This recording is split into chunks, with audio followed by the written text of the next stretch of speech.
currently almost everything we're working on with the coalition in the top 20 list is something that requires people that have a strong EOSIO background. So what I would call core EOSIO. So people that Guillaume team has some, obviously Wax maybe has a few engineers and TELOS has a few engineers, but it's pretty much internal.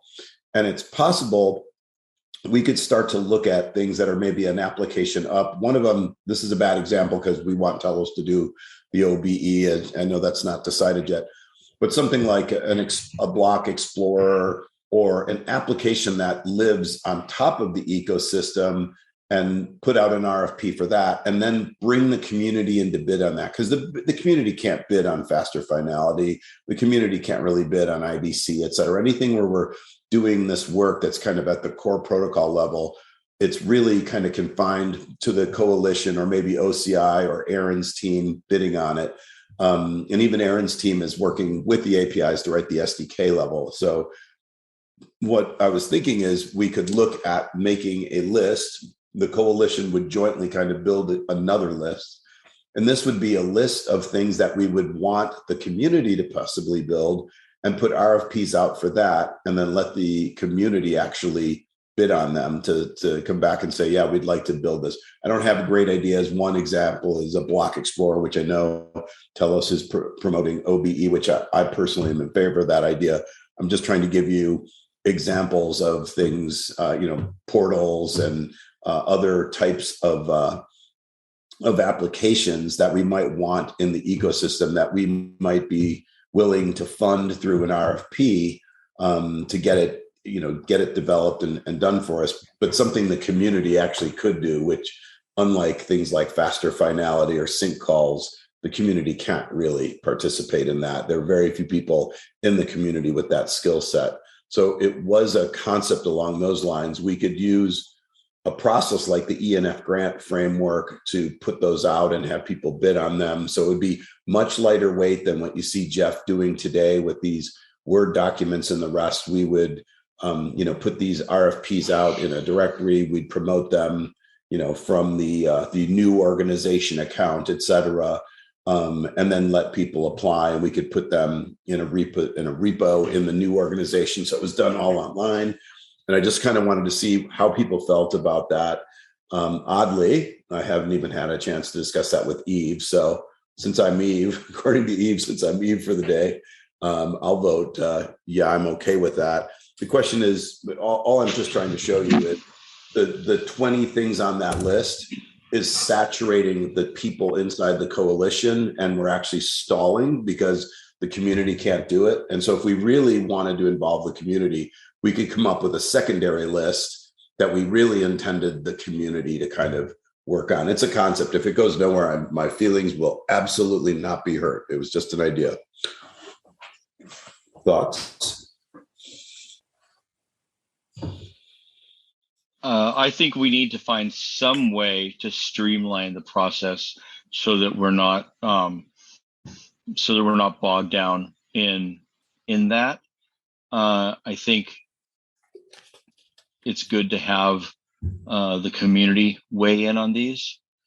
I think we should temper that with, some level of technical understanding, recognizing that everyone may have priorities, but they may not have the same technical understanding needed to make some of those decisions, right? I mean, I and some have surprisingly high technical understanding, but I think we have to not simply put it totally in the user's hands. I think we have to weigh in. Yes, but we would write. Those are my thoughts. We would write an RFP that says, technically, we're looking for somebody to build this thing, and we would describe what it was. And then we would let the community come back and submit bids on, hey, we would build something that meets all the specifications for this amount of money. Someone else would say, we built it would meet those specifications for another amount of money. And again, the idea is that they're a different set than the list of 22. It's a whole new set that we would jointly come up with. And it would just be something that is potentially possible that the community people could build, people that know smart contracts, people that know web technologies, et cetera, could come back and say, yeah, we'd be willing to bid on that. Now, the issue is I haven't seen of us as a coalition with a large backlog of these types of ideas like, gee, I wish we could get this working or that working.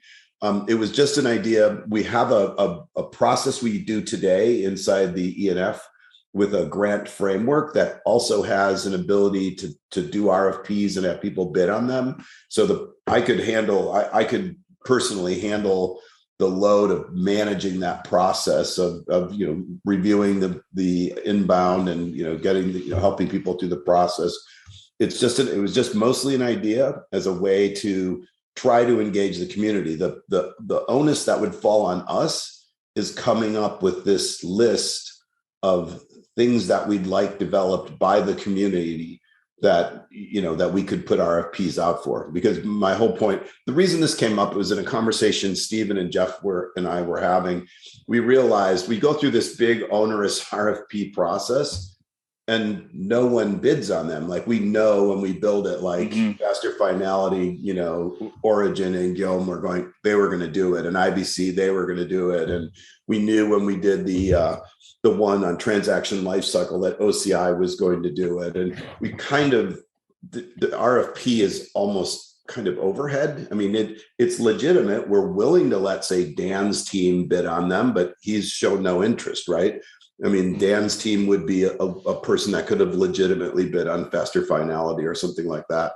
But for the most part, there are very few teams that have engineers other than they're sitting in this coalition that could bid on any of these things. So it was more of a thought of, should we move up the stack a bit if there's things we would like built, and make it where the community actually has a chance to work on that. Maybe not. Maybe there's no pent-up demand for that by us yet. Well, I would say we probably haven't reached it yet because we're new and we have a lot to work on, and we're wisely trying to get through a couple big gigantic projects launched and get through that, but yes, I do agree that there will be things that are probably smaller than any of us want to take on, or we could try and take them on too, but it could be things that rather than a whole chain or a whole large development entity taking on, it might just be one company, one developer, one block producer or whatever saying, oh, you know what, we kind of like that, we're doing stuff in that area anyway, or we've done some experiments and we'd like to get paid for that. On TELOS and also on WAX. So on TELOS, we have TELOS Works, and just recently added to TELOS, which is sort of a free-for-all funding system, which works great actually. But we've added a more an RFP version to that recently, and I know that, and that's based on TELOS Decide, and it's very easy to vote on that using Decide Voter. I know that WAX also uses, I can't remember what it's called right now, but has their Works selection system also based on TELOS Decide, and like there's a technology that I happen to know pretty well because I created it initially, and that could be very useful, and I think it's proving useful on WAX, and a lot of the tools are already built. If we want that to be some kind of on-chain thing, if we want it to be, or it could be a poll, right? But if we want it to be a off-chain process, maybe we do want that. I think there are tools available that we should look at and like not have to redesign, reinvent the wheel. But I do think we'll get to that point where we will want to have sort of auxiliary things. A lot of stuff that's like kind of too small for any of us to want to distract ourselves from, but still but we still want to happen. I think for that scale, the sort of bounties or RFPs would be very useful. I don't know if today is the time for that or not, but I think it's good. I agree with you. I think we are premature. We do have pretty full plates, and we have a couple of RFPs that are still kind of in flight that Eve reminded me of faster finality and the wallet SDK. So yeah, I think that's great. We can pull that back up and revisit it as we've made more progress, or as we see a backlog of these concepts forming, and we realize, hey, this is something the community can do. Maybe we'll revisit that then. Yeah, I'd love to see the card. Like, I don't know if we have on this board, if we have a column for stuff we can't do now. We don't know exactly when we're going to do, but we also don't want to, forget about. I think I would definitely want to see that idea put onto a card there, and then every once in a while we go look. We look at those and go, oh yeah, maybe now's the time. Should be a backlog column. Yeah. I'm logged in from my phone, but I think there is. Yeah. Jeff, are you able to kind of shrink it all up and let us look at the column headings? And is it one of the column headings like backlog or something like that? Yeah. Well, I don't know if this is something we have to do right now. Yeah, I think that probably warrants more discussion though, because if we're talking about bigger features, this may or may not be the right place to keep that kind of product type backlog. Okay, whatever you guys want. It's just an idea. Yeah, let's keep remembering that and maybe add just a reminder. I think it's a good idea, but not necessarily the time. Very good. Jeff, you want to take us through the rest of the agenda? I do have a couple of notes from Eve when the time is right. Sure. So last week, Brandon, we left this top card on, and I think you said you wanted it on for one more week, but then you probably want to mark it complete. Is that the case? For the asset list, secure social? Yeah, we've pretty much got a handle on everything. I was able to confirm with Stan that he does have the ownership of the EOSIO Telegram group. And then as far as he knows, and as far as I've been able to tell, there isn't really I can't really find a specific thing on Stack Exchange, but maybe if anyone else wants to poke around. And it doesn't seem like it's active, and it's just EOS anyway. It's not even EOSIO. So I think we're good. I'll just kind of keep working on this with the other folks that are already holding the assets. There's just a couple that maybe we need to add and think about when the Gmail and the Google account is set up. We could add stuff like YouTube and things like that. So just we can take it offline or off the agenda board. All right, sounds good. Next one was the visual identity discussion and next steps. Yeah, so for this portion, should we, is this a press pause kind of moment? Yeah, if we want to show some of the stuff, yeah, we would have to maybe hit pause. Did you want to, is the Explore discussion on the agenda there? Are you going to end recording or are you going to pause it and come back? I would just pause and come back, but okay. Also bearing in mind, Lucas probably only has another 35 minutes. If there's anything else that, I guess this is something we all want to weigh in on also. So it's not going to take 35 minutes to go through to show what we've, and give a report on the visual branding. Yeah, and get feedback. Okay, I'll press pause. I will bite my tongue. All right. So here, let me share my screen then. You guys see my screen here? Mm-hmm. So this is,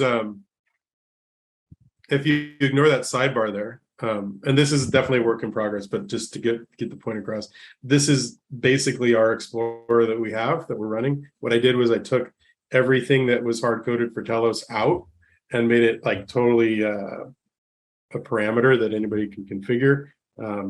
And we talked through it with our team about, the best ways to make all things dynamic here. And I think we came up with a pretty good strategy that would let, any chain contribute to their implementation, but all share the same code. So this is just one repository, one version of code that's doing this. And what we did do is we have. Can you pull up EOS?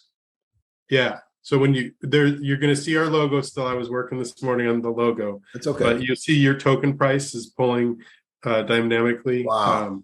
You see your, those guys. And those are where the block long producers enough. are? Yeah, no, that's another thing. We have to get the map. These are our block producers. So Okay. there's just a couple things, but it shows who's producing. It shows your block height, your price chart, your block producers here, your proposals, everything. It's it's EOSIO. I had to point it at a Hyperion, which they're not super available, but it worked this page load. It didn't work the last one, so it's not. This is EOS Sweden's.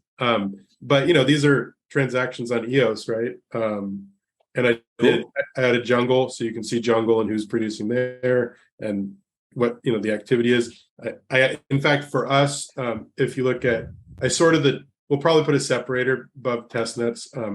You can see we just started last night. Don got the CSS working, so he just made our testnet gray for the example, but we can change colors. I'm working right now on getting the logo to be dynamic.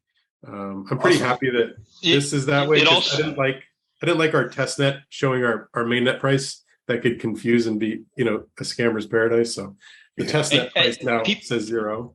And people aren't going to be stuck with the map either. Like we haven't changed that yet, but in the very near future, you can put up whatever you want, and configure your order and things like that. So I know Eve didn't like the map, and I think there's others of us that kind of feel like the map's taking up too much real estate. So that in fact, what in that context, what we talked about in the longer term, that a user could, have a menu and pick what homepage they want, because that way a user preference could be there. And then the chain can set what their default homepages. So like when you go to EOS, the default homepage could be whatever you guys want.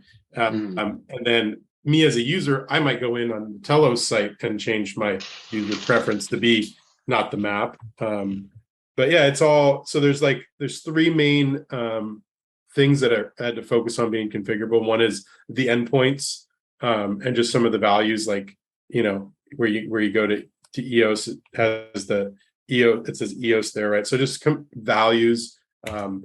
Then the second big thing to configure is like the style, the look and feel. So that the logos, the images, and the color palette, the theme can all be configured per chain. And then the third big thing, which we have some examples of how we would do it. So we just follow that pattern, is the code to do certain things. Like, so when it's configured for EOS, the code, you ask this chain configuration class, give me the price data, right? And it goes and gets the price data, because right now for Telos and EOS, we're using CoinGecko. So it's the same code that reads from CoinGecko. We just changed Telos to EOS and it works.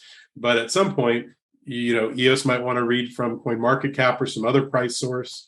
So that concept of different pieces of code for each network, we also have an example of that, because if you look here, your block rewards are calculated differently than ours, right? So these numbers here need to be using a different function than they do for Telos. So there's different things that we're going to have to implement differently on each network, and then and then there's of course a base power up is a good example, right? Yeah, there would be, for each chain can have their own, there may be similar blocks, right? But for resources, you're going to need power up. We don't use power up. For voting, you're going to, we can put in different voting stats, and Wax can put in their voting system, and everyone can, you can just basically either modify what's there or create your own and just use that only for your chain or for whatever chains need that. It's very modular, all open. I'm excited about it. I think this would be cool. Yeah, there's definitely a lot of differences between the chains, but I just think this would be a good start. Of course, this menu button, once I have the logos being dynamic, I'll put the little meatball logos on the left, and there's all sorts of things we want to do. So, but at a high level, we're pretty happy with the strategy for making this configurable from like a code perspective. It's pretty clean, and it lets us have, each chain then has it's kind of got its own little directory to manage its own stuff. So as each of us kind of builds our own stuff or customizes our own stuff, we're isolating ourselves from the other networks so we don't break each other. And then, of course, when you deploy it, you can deploy it without this sidebar on, which means in the environment variables for the build, you have to say what chain it is. So, we would still run, if you go to like explorer.telos.net, we just configure the build to run with the sidebar off and be pointed at Telos. And then it runs the same code as you would see when you click Telos on this one. So like my thought is that this particular deployment with the sidebar goes at like EOSIO Coalition scan.com domain for all of us. And you could, in fact, the landing page could be some branding for the coalition instead of a specific chain. And then the sidebar, maybe we do alphabetical, right? So it's just simple. So there's all sorts of different adjustments to make here. But the concept is that this particular Explorer's code base could be something we all share, all contribute to. We could run a version with the sidebar, which everybody can navigate between chains and see stuff. And then we could each run our own deployment that's literally the same code without the sidebar and without the opportunity to switch around. That's kind of the design that we arrived at, so that we could all share one code base, not have if all chains in the coalition are running this Explorer, they don't have 4 forks and they're not constantly trying to merge changes from one into the other. We have one code base and there's 4 deployments of it, or more, because it's open and it's public, and anybody that runs the software that wants to run it can. And we could, in fact, then those chains, when they want to add themselves, like as a pull request, it's like super easy. Here, if you see one of my recent commits, it's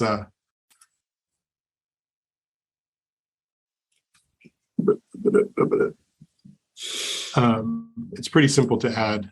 I added EOS and Jungle 4. You just add a new file that has your chain information and the endpoint and has some implementations, and there you go. It's like you just add a file and then you register it down here. So this is like literally adding 2 chains, so other chains could make a pull request easily to add themselves. And it's pretty simple.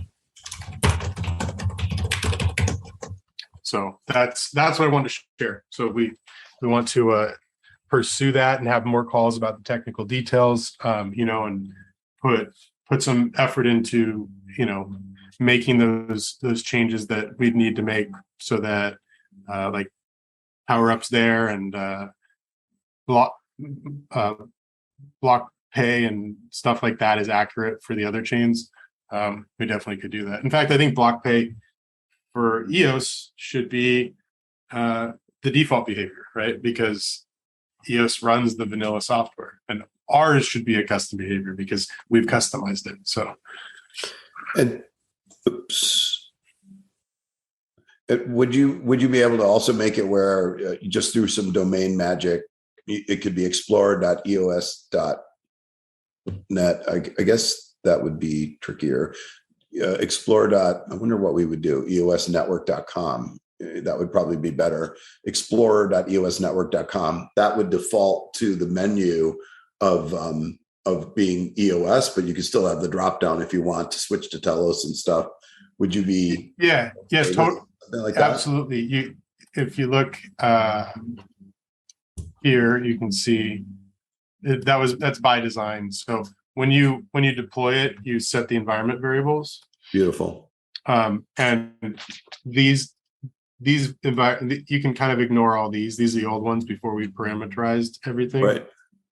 So you say show sidebar, you set that to false, chain name to EOS, and you guys would be able to do that. And this is deployed, through Cloudflare pages, but you can also use Netlify. But you'd have your own deployment, right? You would take this, you would just deploy it wherever you want, and you can. The other good thing about that, and this was actually a requirement I kind of injected, is that I don't want to go, and if you look how I have the code here in the chains config, so you have these chains, right? So each chain gets their own directory where you could right now it's just one file. You could start putting more chain specific code. And then I also put the images in the assets directory. But, I would hope that if I went in here and I changed some code, I don't want to break you guys, right?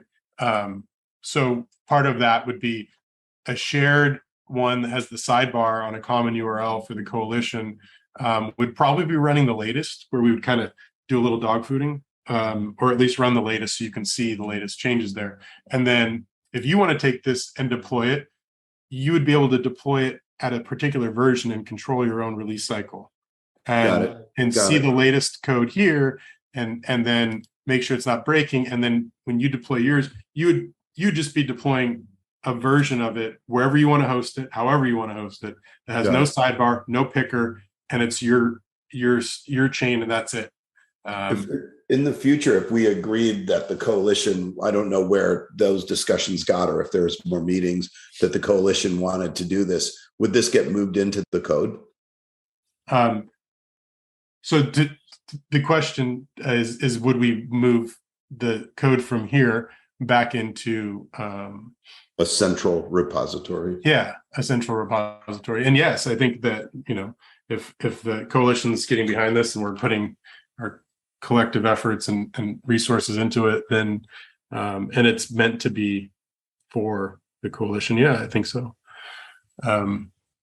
Excellent. Oh, by the way, Brandon, Jesse also said the forbidden name about 3 minutes ago. You did. Damn. That's okay. Timestamp. Now you have to watch this whole thing in detail again, Brandon. It was about 3 minutes ago, 3 or 4 minutes ago. That's why I'm saying it now. Actually, that word comes up really easily on the transcript, so you can just define and replace. I mean, you can find it with the transcript and then know where to cut, so it's pretty handy. So no problem.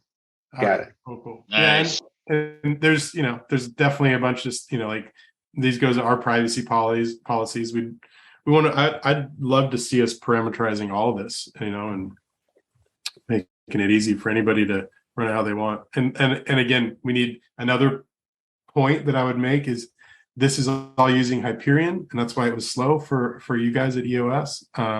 Eventually, the nation transfers did come up, but actually, I bet that's TELOS's nation transfers. Yeah, it is. Never mind. Another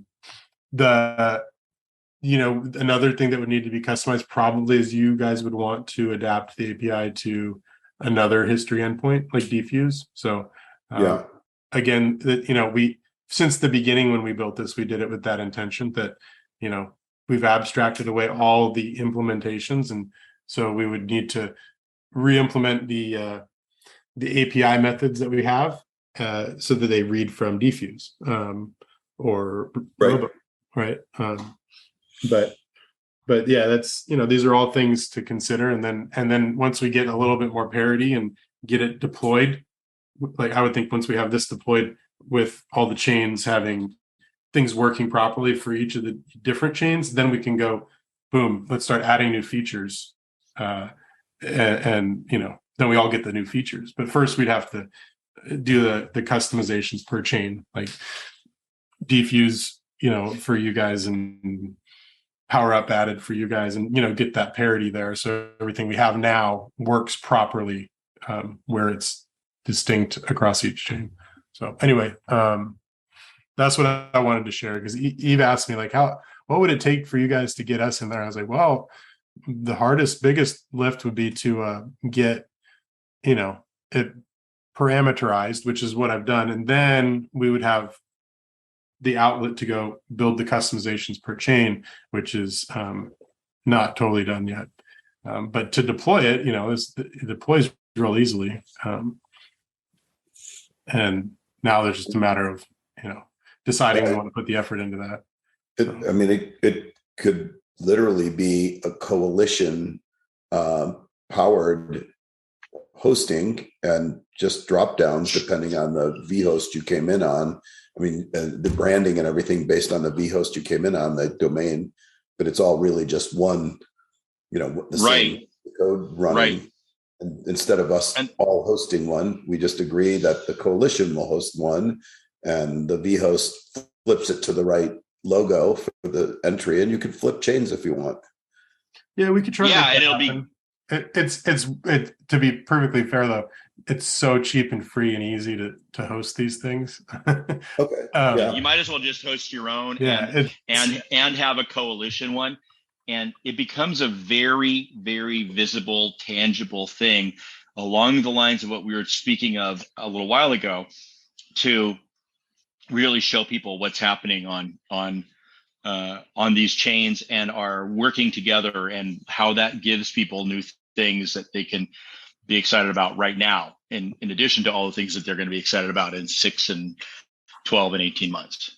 Yeah, I'm a big fan of Netlify and Cloudflare, and literally this is free to host. It's hosted with Cloudflare on their CDN with DDoS protection and everything. It's a static front end. The back end and defuse, don't get me wrong, that's the hard lift, right? The APIs that need to be built and hosted. Those are the things that, each chain probably will have those. But this you come in here, you change, if you change that to EOS and that to false and redeploy this thing, it's going to be your block explorer, and this thing hosts for free. So having like 2 different deployments, and then you just set up your own custom domain to whatever you want it to point at. That's I would say we each host different versions, because what you also then can do, you'll notice I have this pointed at the parameters branch. You can just point it at a particular tag, particular release. So that way, each chain can have their individual deployment kind of more stable, possibly, or on the cutting edge, maybe, TELOS wants to run the latest and greatest because we're changing things quickly. So giving us each our own control, the hosting of this is cheap and free. So pretty cool. Yeah. And it sets us up for a future where we can have, the EVM, the EVM scan could be a part of that. And the features of the cross-chain IBC features could potentially, be built in there. And as we do more together, and as we build more cross-chain features, I think the unity is going to seem really much more important to our users, and it sets us up to be looked at as an ecosystem, right? We are, but it's the perception from people outside is that, this is an ecosystem like Cosmos or Polkadot, as opposed to these are a series of chains that hold similar, that have some protocol similarities. To me, everything goes along with this new identity and value proposition, and everything that the new coalition and the new software represents. And the one thing, just to give concept, this is kind of where the inspiration came from. Because if you think about where we're going as a coalition and a multi-chain ecosystem, you think about Cosmos, you think about Polkadot, right?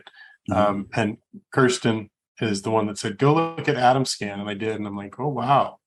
They have that many chains, and you click some of them and they're like, there's nothing happening, or like some of these things don't work for some of them. But generally you click around and, in fact, the left, you'll see the left nav changes a little bit. The color does. If I find one, see this one changes the color on the left. But it's pretty much similar to, this was the inspiration for it. And, I think that the content they have to share is a little less sophisticated than ours. But you know, you can click around and do all the same things, and it's consistent across all of them. So just the thought. And then the other cool thing here is, where was it? Somewhere on here, you could, how do you click here?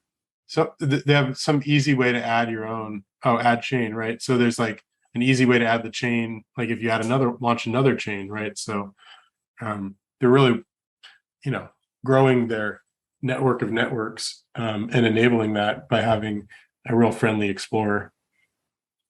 Which is exactly what we want, exactly what we want to convey to the world. I think. Imagine for a second that our coalition has a sidebar that looks like this, right? You know, where it's EOS, WAX, TELOS, UX, and then it's Ultra, and you know, Instar, and Europe Chain, and a bunch of other ones that, you know, maybe are very special use. Then you suddenly go, okay, I get it. This is extensible. This is in line with the future that you know we all imagine.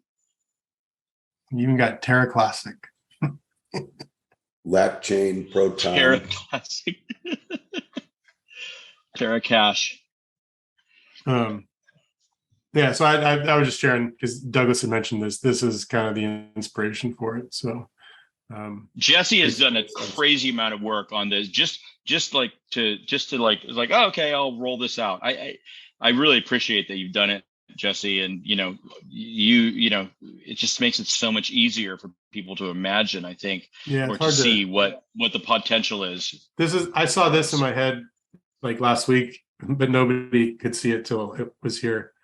And actually, right. This sidebar looks a lot better than the one I did. I'm not a UI guy, but yeah, you know, you still got to imagine some logos and some other things changing here. But I think the point is conveyed. So great to have a team. Very All right, cool. Thanks everybody for watching this presentation, and we hope you'll share it and we can talk about it a little more in depth. I'll if you want to play with it, because it is hosted. And as we fix more things, which will probably be over the next day or two, it will be. This is, of course, just the temporary posting of it, but yeah, and it's open block Explorer. Yeah. Well, finally, 4.5 years in, we have an open source block explorer for any EOSIO chain. So, and actually, I should note I'll be out next week, going on vacation. So, I'll be around online if there's questions or anything, but won't be on the call next week. That might take you up on having you give a demo to some internal people at the ENF after your vacation. Sure, that'd be great. I'll be back Friday, I think. I don't know. Yeah. But yeah, that's fine. And feel free to share that link, and the code's public on GitHub. So cool. Well, thanks. You know, and if you guys are interested and have somebody that knows how to do Vue, you know, they could get started right away. Just start contributing to it. It's in Vue.js. Yeah, Vue.js. It's Quasar. Quasar is like a component library for Vue, so it comes with all like pre-built widgets. Cool. That's the material design, Google, CSS styles. If we can stop record. Well, thanks everybody. Great call. We covered a lot of topics. I believe that Brandon has one more he wants to cover after we end recording. Yes.